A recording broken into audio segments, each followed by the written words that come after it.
As the world struggles against the new coronavirus and COVID-19, the disease that it causes, a lot of people are facing thoughts and feelings they've never experienced before. Some of them aren't sure what to do with it. Some are having fear and anxiety of getting sick. Others are stressed because they're separated from loved ones who live in faraway places. And still others are just struggling with the lack of being able to plan. They had plans in place, vacations or projects or work trips, and now it's all disrupted. And there's the stress of not even knowing, how do we plan for the summer? How do we plan for the fall at this point? So much is up in the air, and we're really having to live day by day. We like being in control. And so for others, it's just the desire for normalcy. We're used to our routines, and we don't have them right now. We can't grab a bite to eat or go see friends. And it's disrupting what we find to be the comforts of a normal life. And these are real problems we face. And even though as Christians we may feel like, well, we should be at perfect peace. And yes, perfect love casts out fear. We should be. But we're human. And sanctification, the process of becoming like Christ, it takes a lifetime. And it's a constant battle against the flesh. And so we're all going to experience some feelings. And it's a chance for us to be refined, to become more like Christ, for us to, in some cases, it's a test of our faith.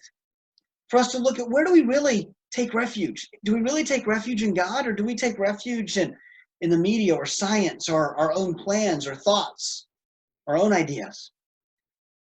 And so you see, we know theologically that every obstacle, even this coronavirus, is actually an opportunity in God's economy. In other words, this didn't surprise God. God's plans aren't disrupted. Yeah, mine are. Mine have been big time. But God, he knew this was coming. He isn't going, oh man, what do I do this summer now? No, he's got this. And we know that he works everything out for good for those who love him, which means that if you're a follower of Christ, he has good in this for you.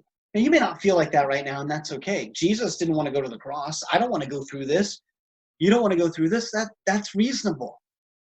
But we have to also recognize, when we take a step back, that God has a purpose in this. Nothing happens to you unless God allows it.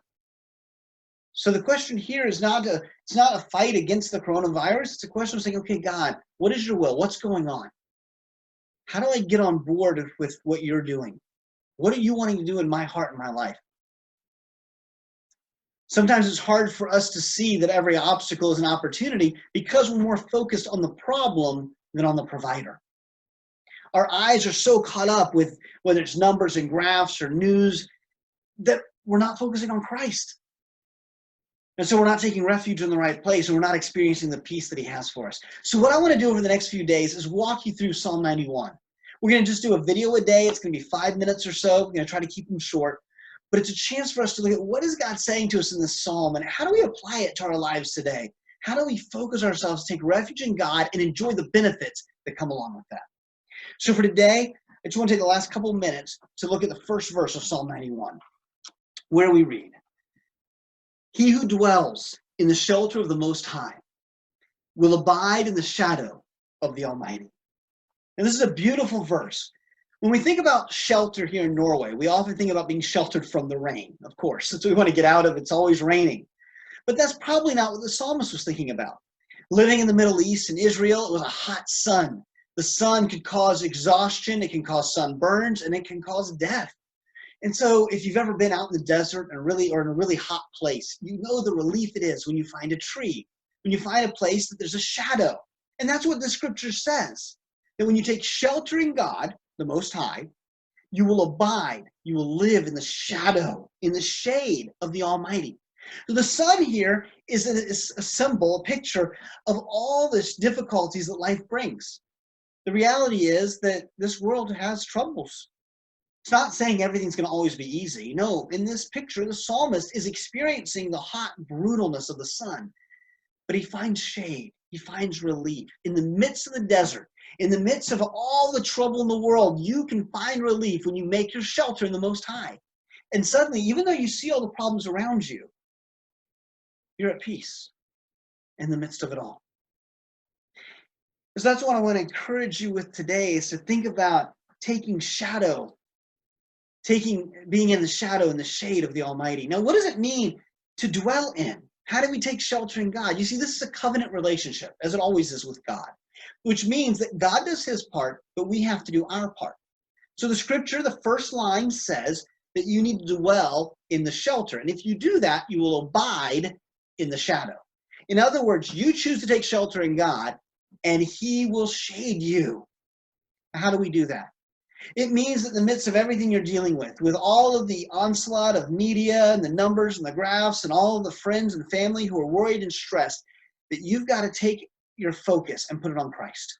We spend time in Scripture. We spend time in prayer. We spend time talking to Christian brothers and sisters who can encourage us. We watch videos like this so that we're taking shelter in God. We're putting our focus on him. We're not looking at what the problem is, because we will never find the answer in the problem. The answer wasn't in the Red Sea. The answer wasn't in Goliath. The answer was in the provider.